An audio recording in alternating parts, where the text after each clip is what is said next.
El titular del Jutjat Central d'Instrucció número 5 de Madrid, Baltasar Garzón, assumirà un paper clau en l'operació contra Terra Lliure. Garzón autoritza la infiltració d'un talp en l'organització independentista. Ho explica en un llibre escrit per ell mateix.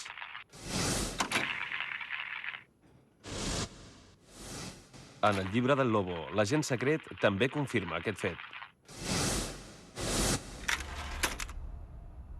El Lobo considera que el talp ja està preparat.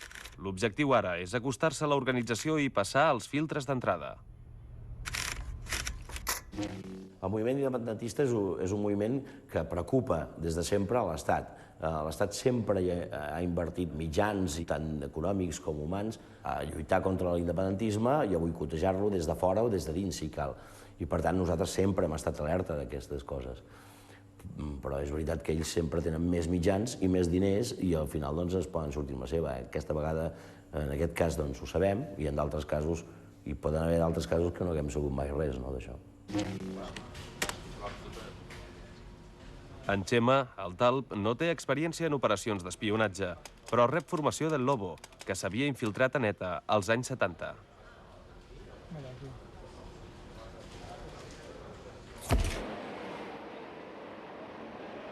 Garzón rep a Xema a la seu de l'Audiència Nacional.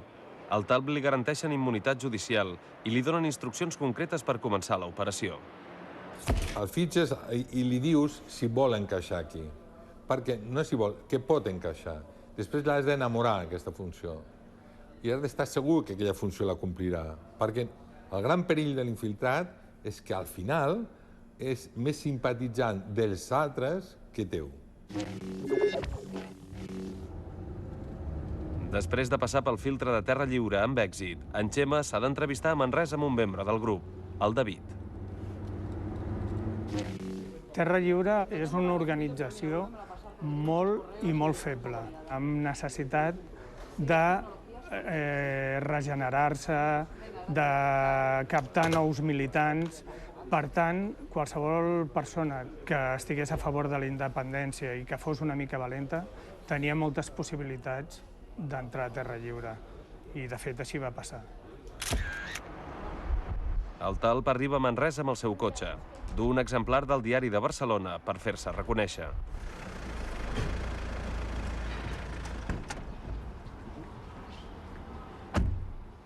Ens trobem concretament a l'estació d'autobusos. La consigna és que ell porti un Diari de Barcelona sota el braç. A l'hora indicada jo arribo a l'estació d'autobusos amb un autobús, controlo una mica totes les instal·lacions i diguem-ne que el percebo i després compro un Diari de Barcelona en el quiosc de l'estació i llavors ja entrem en contacte. El talp ja té un peu dins l'organització.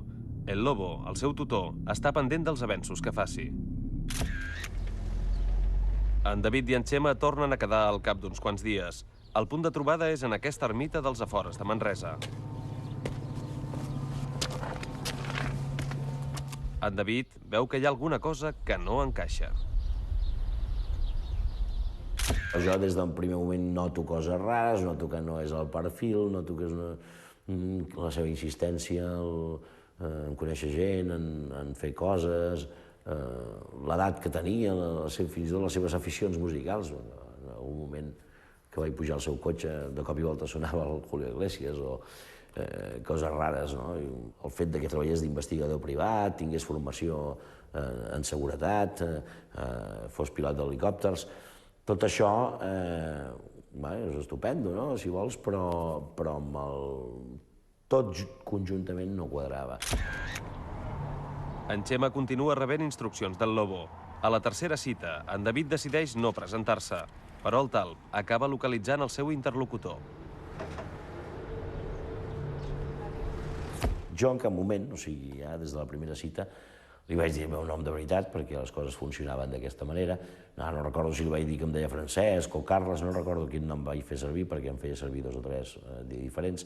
I així va ser fins que, en una trobada casual, ell no només va saber el meu nom, sinó el meu cognom, on vivia i de què treballava. Un cop dins de terra lliure, en Txema no adopta un rol passiu. Proposa noves accions, arrisca, no va amb reserves, vol que els fets es precipitin. A Espanya s'ha confiat més en la tecnologia i amb la repressió que no pas amb la intel·ligència. La figura del talp s'ha utilitzat poc i moltes vegades malament. No s'ha utilitzat moltes vegades per tenir informació, sinó per convertir el talp en un protagonista de la informació, en un incitador de les accions violentes. Característica d'un infiltrat és que A, no pregunta mai, B, no proposa mai res. El secret d'un infiltrat és que no es fa notar mai, perquè si hi ha algun grup clandestí que hi ha un que té una bona idea i que fa un any, mig any, 2 anys que ha entrat, comença a ser sospitós. Segons diverses fonts, el talp va intervenir amb l'atemptat del 4 de març del 1992.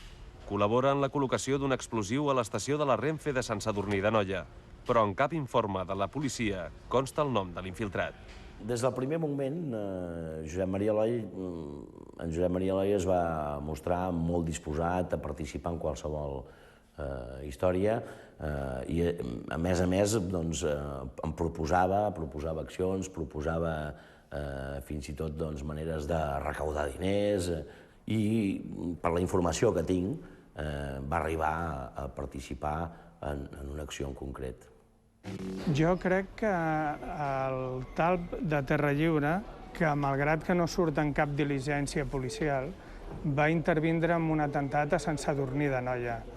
O com a mínim els va acompanyar o va fer tasques de vigilància. Algun grau de participació tenia. 29 de juny del 1992.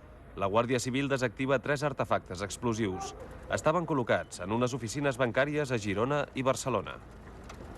La premsa del moment recull que els artefactes eren 3 bombones de càmping gas amb cloretita.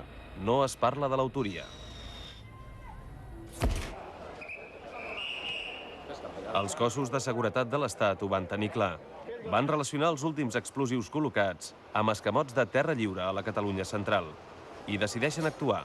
Segurament, el talp els havia ofert informació valuosa.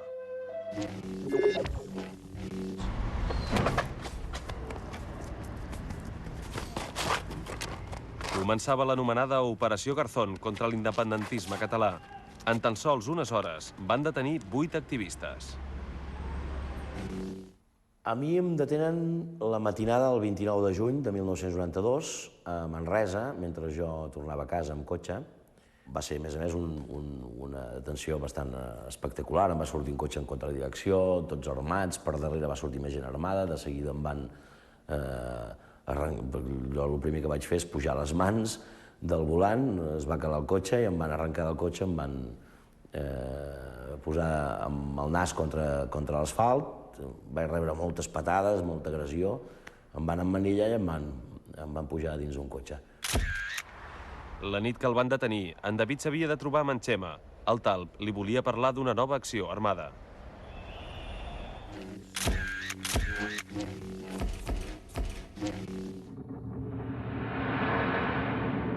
La traïció del talp es va consumar aquella nit. En David, detingut, començava a viure un infern personal. Van embolicar l'americana que jo duia, me la van embolicar al cap.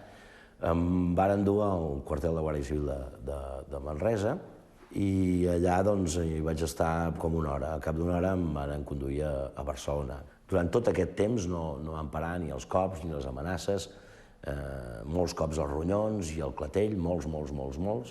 Quan vaig arribar a Barcelona em van conduir fins a una sala i llavors van començar amb les sessions de bosses de plàstic al cap, cargolant, fins que t'ofegues i torna una altra sessió i una altra. I després també hi va haver un parell de moments en què jo, personalment, i un altre company, pel que després va explicar, vàrem rebre descàrregues elèctriques. I aleshores em van informar que estava detingut, qui m'havia detingut, per ordre d'aquí, i que estava sota la llei antiterrorista. Quan la llei ja s'autodenomina antiterrorista, ja, per mi, en aquesta casa, en aquest despatx, i com la manera de pensar,